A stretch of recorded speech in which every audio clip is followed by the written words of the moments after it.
Кандидатите за градоначалници и носители на советнички листи за локалните избори го потпишаа кодексот за фери демократски избори, но джентълменството од нивните партии траеше многу кратко. Уште не исушено мастилото од подписите во етерот, а особено во интернет просторот, продолжи црната кампања за локалните избори која започна уште летото.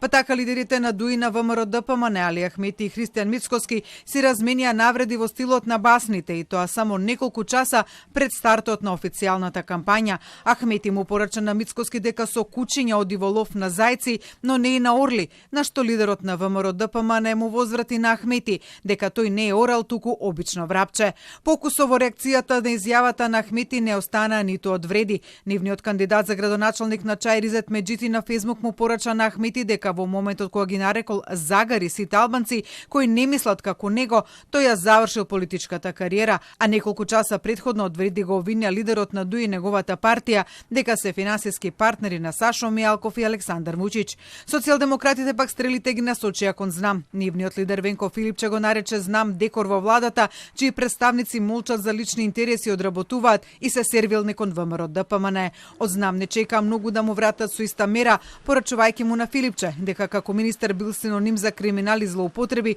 од скандалозни тендери и провизии во здравството до неспроведени и нетранспарентни проекти како клиничкиот центар. И додека партиите и нивните представници се надпреваруваат во креативноста на меѓусебните навреди, омаловажувајќи ги противниците и фалејќи ја сопствената честност и грижа за граѓаните, се огласи Државната комисија за спречување на корупцијата, обелоденувајќи поразителна информација. 52% од институциите не ги пријавиле службените возила пред локалните избори.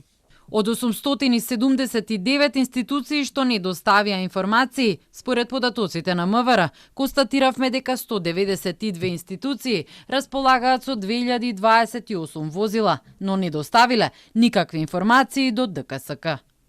Според податоците на Централниот регистар, обврска да достават податоци имале 1514 институции, но до денеска податоци доставиле само 635 со вкупно 6637 службени возила.